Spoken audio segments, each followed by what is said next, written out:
Assalamualaikum warahmatullahi wabarakatuh.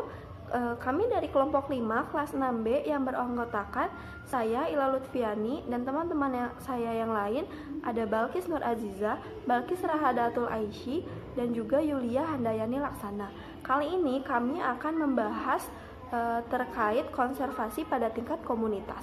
Ada 4 pokok bahasan yang akan kami bahas. Yang pertama ada kawasan yang dilindungi, yang keempat ada pendekatan prioritas konservasi, yang ketiga ada perjanjian internasional, dan yang terakhir ada data-data terkait konservasi. Yang akan kami bahas yang pertama adalah kawasan yang dilindungi. Di Indonesia, kawasan yang dilindungi ini dikenal juga dengan istilah kawasan konservasi. International Union for Conservation for Nature atau disingkat IUCN pada tahun 1964 menetapkan kawasan yang dilindungi adalah sebuah wilayah daratan dan atau perairan yang ditetapkan untuk perlindungan dan pelestarian keanekaragaman hayati dan sumber daya alam serta budaya terkait yang dikelola secara legal. Nah, tujuan adanya kawasan yang dilindungi ini untuk apa? Tujuannya itu untuk mengelola sumber daya alam dan ekosistemnya yang meliputi aspek pemanfaatan, pelestarian, dan perlindungan sehingga lebih bermanfaat dan meminimalisir terjadinya kepunahan dan kerusakan alam. Nah, esensi dari kawasan yang dilindungi ini apa sih? Esensinya adalah yang pertama itu wilayah tertentu, dan yang kedua adalah bertujuan untuk melestarikan keanekaragaman hayati. Yang ketiga adalah membutuhkan suatu pengelolaan, dan yang keempat ada otoritas pengelola untuk menjamin pengelolaan penyelenggaraan sebagai upaya konservasi. Di Indonesia ini banyak kategorinya. Seiring berjalannya waktu banyak perubahan-perubahan yang terjadi. Pada tahun 67 yaitu dengan sumbernya Undang-Undang Nomor 5 tahun 1967, kategori kawasan konservasi di Indonesia terbagi menjadi 3, ada cagar alam, suaka marga satwa, dan hutan wisata. Menurut Undang-Undang Nomor 5 tahun 1990, kategori kawasan konservasi di Indonesia terdiri dari cagar alam, terdiri dari kawasan suaka alam atau KSA, yang kedua adalah kawasan pelestarian alam atau KPA.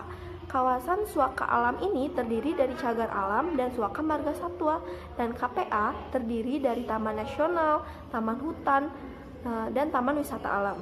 Nah, Undang-Undang Nomor 14 tahun 1999, kategori kawasan yang dilindungi di Indonesia ini terbagi menjadi 3. Ada kawasan suaka alam KSA, terdiri dari cagar alam dan suaka marga satwa. Kawasan pelestarian alam KPA terdiri dari taman nasional, taman hutan raya, dan taman wisata alam. Dan yang terakhir adalah taman buru. Kita akan membahas salah satu contoh dari kawasan yang dilindungi, yaitu ada taman nasional. Taman nasional ini memiliki karakteristik ukurannya luas, habitatnya relatif utuh, butuh pelestarian tinggi, berpotensi untuk rekreasi, juga pengunjung dapat memberikan manfaat bagi wilayah tersebut. Nah, berbicara tentang taman nasional, di Banten sendiri kita memiliki taman nasional yang sangat terkenal yang bernama Taman Nasional Ujung Kulon yang berada di daerah Pandeglang, Banten. Nah, selain Taman Nasional Ujung Kulon, Indonesia juga memiliki taman nasional lainnya seperti Taman Nasional Pulau Komodo, Taman Nasional Gunung Halimun Salak yang berada di Bogor, juga Taman Nasional Gunung Gede Pangrango yang ada di Jawa Barat. Kawasan yang dilindungi menurut IUCN pada tahun 2000, yang pertama adalah cagar alam murni. Cagar alam murni beserta daerah habitat alami merupakan kawasan-kawasan yang melindungi biota dan proses alami dalam keadaan relatif utuh. Tujuannya adalah untuk melestarikan keanekaragaman hayati, untuk penelitian ilmiah, untuk pendidikan, untuk pemantauan, dan sumber kekayaan genetika. Yang kedua ada taman nasional. Taman nasional merupakan wilayah luas dengan keindahan alam dan pemandangan yang khas, serta sangat penting untuk tujuan ilmiah, pendidikan, dan rekreasi. baik dalam skala nasional maupun internasional. Umumnya tidak digunakan untuk pengambilan secara komersil. Yang ketiga, ada monumen-monumen nasional atau bentukan-bentukan alam, disebut juga dengan landmarks, merupakan kawasan alami yang berukuran relatif kecil, bertujuan untuk melestarikan keanekaragaman hayati dan kebudayaan yang bersifat khusus. Yang keempat, ada suaka marga satwa dan cagar alam. Nah, serupa dengan cagar alam murni, namun kedua kawasan ini adanya campur tangan manusia ini adalah untuk mempertahankan kekhasan dan mendukung spesies tertentu. Meskipun tampaknya cukup luas, namun jumlah keseluruhan kawasan yang dilindungi tersebut hanya sekitar 11% dari daratan bumi. Yaitu pendekatan prioritas konservasi spesies yang dilakukan upaya konservasi ini tidak seluruh spesies, hanya sebagian kecil spesies yang memiliki label prioritas. Upaya pendekatan prioritas konservasi ini melalui beberapa tahapan. Yang pertama itu mewujudkan kawasan konservasi atau menetapkan kawasan konservasi. Jadi terdapat hal-hal yang melatar belakanginya, seperti kebijakan pemerintah, pembelian lahan, dan juga kebutuhan penelitian. Nah, tahap yang kedua ini, setelah kita telah menetapkan dan mewujudkan kawasan konservasi, selanjutnya kita harus mengelola kawasan konservasi tersebut secara seefektif mungkin. Nah, tahap selanjutnya yang ketiga, yaitu dalam mengelola kawasan konservasi kita harus menerapkan prinsip-prinsip upaya konservasi berdasarkan teori-teori konservasi yang ada. Nah, selanjutnya yang terakhir ini tahapan memperbaiki kerusakan habitat yang terdapat di dalam kawasan konservasi tersebut. Nah, lambat laun tentunya kawasan konservasi yang telah kita wujudkan tersebut akan mengalami beberapa kerusakan di beberapa wilayah. Nah, hal tersebut dapat mengganggu habitat dari flora maupun fauna yang tinggal di dalamnya. Oleh sebab itu, kita harus melakukan upaya perbaikan beberapa kerusakan habitat tersebut untuk mengembalikan wilayah konservasi seperti semula. 3 kriteria prioritas. Yang pertama ini kekhasan, yang kedua keterancaman, dan yang terakhir ketiga ini kegunaan. Nah, yang pertama itu kekhasan. Jadi suatu spesies tersebut dikatakan memiliki prioritas yang lebih tinggi dibandingkan spesies yang lainnya apabila memiliki kriteria, yaitu spesiesnya memiliki kekhasan atau keunikan tersendiri yang biasa kita kenal juga sebagai spesies endemik. Jadi suatu spesies tersebut hanya dapat ditemukan di suatu wilayah tertentu dan tidak dapat ditemukan di wilayah lainnya, yang disebabkan karena beberapa faktor, salah satunya karena lingkungan mereka yang memang hanya cocok di daerah tersebut. Nah, contohnya ini seperti spesies endemik owa Jawa, yaitu merupakan spesies endemik yang terdapat di Pulau Jawa, dan yang berarti owa Jawa ini memiliki prioritas yang lebih tinggi dibandingkan spesies yang lainnya untuk dilakukan konservasi. Dan selanjutnya yang kedua adalah keterancaman. Nah, keterancaman ini maksudnya adalah suatu spesies yang memiliki status keberadaannya yaitu terancam punah di muka bumi. Oleh sebab itu, spesies ini lebih memiliki prioritas yang tinggi dibandingkan dengan spesies yang tidak berstatus terancam punah. Nah, contohnya ini seperti spesies 7 spesies dengan genus Macaca, monyet yang terdapat di Sulawesi. Nah, spesies ini lebih memiliki prioritas yang tinggi untuk dilakukan konservasi. Nah, yang terakhir ini, yang ketiga, yaitu kriteria kegunaan. Jadi, suatu spesies dikatakan prioritas, mungkin nilai kegunaan, baik ekonomis dan nilai lainnya, untuk dilakukan konservasi. Nah, contohnya ini seperti spesies komodo. Spesies komodo ini memiliki nilai kegunaan yaitu daya tarik wisatawan, merupakan telah ditetapkan sebagai 7 keajaiban dunia.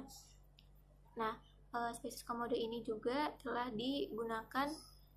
dilakukan upaya konservasi dengan menetapkan kawasan Taman Nasional Komodo. Saya akan membahas mengenai perjanjian internasional. Sebelumnya, kita tahu bukan perjanjian internasional pada tingkat spesies seperti apa?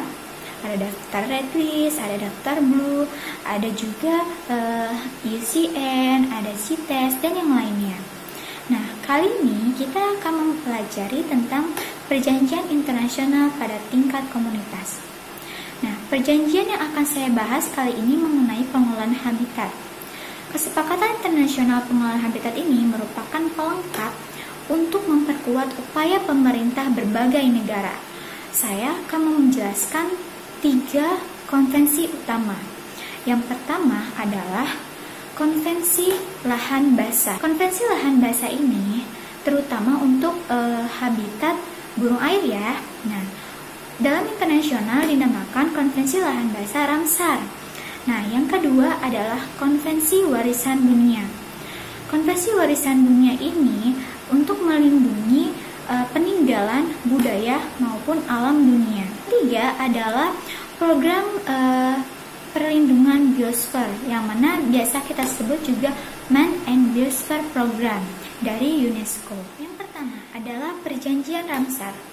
Tadi seperti yang saya sudah jelaskan sebelumnya, Perjanjian Ramsar ini lebih untuk melindungi habitat bagi burung-burung air yang bermigrasi. Nah, perjanjian ini ditetapkan pada 1971. Nah, ada banyak sekali negara yang mengikuti konvensi ini, termasuk di Indonesia sendiri. Nah, di Indonesia sampai pada tanggal 16 Oktober 2006 itu ada 3 daerah yang dijadikan sebagai lahan basah Ramsar, yaitu yang pertama adalah Taman Nasional Berbak di Jambi, Taman Nasional Danau Sentarum di Kalimantan Barat, dan Taman Nasional Wasur di Papua dengan luas keseluruhan 656.410 hektar. Yang kedua adalah Konvensi Warisan Dunia yang merupakan kerjasama antara UNESCO, IUCN, dan International Council on Monument and Sites. Nah, tujuan konvensi ini adalah untuk melindungi kawasan budaya dan kawasan alam yang penting secara internasional. Yang ketiga adalah Perjanjian Man and Biosphere atau MAP dari UNESCO berawal dari tahun 1971. Cagar biosfer ini dirancang untuk menjadi model atau contoh bahwa upaya konservasi dan pembangunan berkelanjutan dapat bersesuaian dan memberikan manfaat bagi masyarakat setempat. Selain itu, ada pula perjanjian internasional yang telah diratifikasi untuk mencegah ataupun membatasi polusi yang merupakan ancaman bagi lingkungan di tingkat nasional hingga ke tingkat internasional. Apa saja sih? Ada 3 ya teman-teman. Yang pertama adalah Konvensi Internasional Polusi Udara Lintas Batas Berjarak Jauh. Yang kedua adalah Konvensi Perlindungan Ozon. Dan yang ketiga, Perjanjian Pencegahan Polusi Laut yang diakibatkan oleh pembuangan limbah dan bahan lainnya. Sekarang kita akan bahas mengenai data-data terkait kegiatan konservasi yang dilakukan secara nasional maupun internasional. Pada data pertama, diketahui pada akhir tahun 2017, Direktorat Jenderal KSDAE menangani 552 kawasan konservasi, di mana kawasan ini meliputi terestrial dan akuatik, yang secara keseluruhan luas wilayahnya 27.140.384,4 hektar yang tersebar di seluruh Indonesia. Kawasan dimaksud adalah 214 unit cagar alam, 11 unit taman baru, 34 unit taman hutan raya, 79 unit suaka marga satwa, 131 unit taman wisata alam, 54 unit taman nasional, dan 29 unit KSA atau KPA, yang merupakan kawasan yang belum teridentifikasi fungsi secara definitifnya. Data kedua ini merupakan gambaran dari data sebelumnya, di mana luas wilayah dan jumlah unit kawasan bersifat dinamis, artinya suatu saat dapat berubah-ubah. Hal ini disebabkan karena adanya proses perubahan peruntukan kawasan konservasi berupa kawasan hutan, adanya proses perubahan fungsi kawasan, adanya penataan batas-batas kawasan, dan lain sebagainya. Data ketiga merupakan gambaran kawasan Indonesia. Selain nasional, beberapa di antaranya menyandang status perlindungan yang ditetapkan secara internasional. Hingga saat ini, Indonesia terdapat 11 unit cagar biosfer, dan kawasan lingkungan di Indonesia ditetapkan 4 situs konservasi dunia oleh UNESCO. Juga ditetapkan 7 situs rampar, 4 kawasan konservasi sebagai UNESCO Global Geopark, dan di tingkat ASEAN juga telah ditetapkan 6 unit kawasan konservasi di Indonesia sebagai ASEAN Heritage Park. Nah, sekian presentasi dari kelompok 5, kurang lebihnya mohon maaf. Semoga ilmu yang kita sharing ke teman-teman dapat bermanfaat. Stay at home and stay healthy, and see you next time. Bye!